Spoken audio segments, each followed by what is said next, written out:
Paper 2 में आप तैयारी करते समय ये जरूर ध्यान रखें कि कौन से वाले पॉइंट पर ज्यादा फोकस करना है, कौन सा सब्जेक्ट को ज्यादा वेटेज देना है।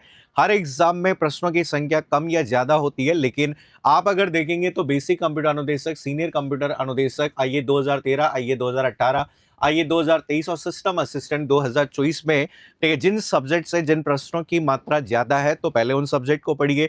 जो बेसिक कंसेप्ट है पहले उनको क्लियर कर दीजिए, साइड में रख दीजिए और प्रयास करिए कि मैक्सिमम से मैक्सिमम क्वेश्चंस आप कर पाए। तो मेरा ये कहना है कि जैसे पेडागोजी एक ऐसा पार्ट है जो थ्योरेटिकल पार्ट है, और इस थ्योरेटिकल पार्ट को यहाँ पर पीवाईक्यू के माध्यम से कर दीजिए।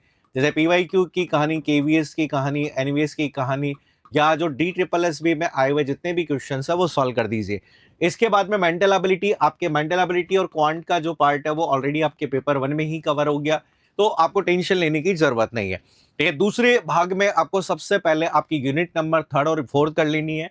ठीक है, जो फंडामेंटल और वर्ड प्रोसेसिंग, डेटा प्रोसेसिंग का पार्ट है उसको कवर कर लीजिए। फर्स्ट प्रायोरिटी पे इसे कवर करिए। ठीक है, चाहे 10 सवाल है चाहे 5 सवाल है, इसके सारे सवाल आपके सही होने चाहिए। अगर ये सही है तो राजस्थान का कोई भी एग्जाम आप आसानी से क्रैक कर सकते हैं। इसके बाद में यहाँ पर आप लोग यहाँ पर इस यूनिट को ले सकते हैं, डेटा कम्युनिकेशन नेटवर्क और नेटवर्क सिक्योरिटी, जो कि एक इंपॉर्टेंट पार्ट है। इसके बाद में आप लोग यहाँ पे चाहें तो ये एक डिटेल में पार्ट आता है, प्रोग्रामिंग और डेटा स्ट्रक्चर का पार्ट है। इस वाली यूनिट को भी आप तीसरे नंबर पे ले सकते हैं, थोड़ा सा टाइम ज्यादा लगेगा।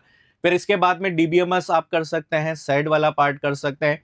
इंटरनेट जो आपका है वो कहीं भी किसी भी जगह पर बेसिक रूप से आप लोग यहाँ पर इस यूनिट को कवर कर सकते हैं, साथ में ये यूनिट भी ये। तो देखो यहाँ पे सबसे पहले आपको यहाँ पे टारगेट करते हुए पढ़ना बहुत जरूरी है।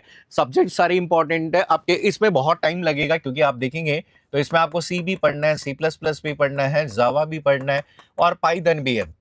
और एवरेज सवाल की संख्या जो है 1 या 2, एवरेज हर लैंग्वेज में से क्वेश्चन 1 या 2 है, टाइम कंज्यूमिंग है।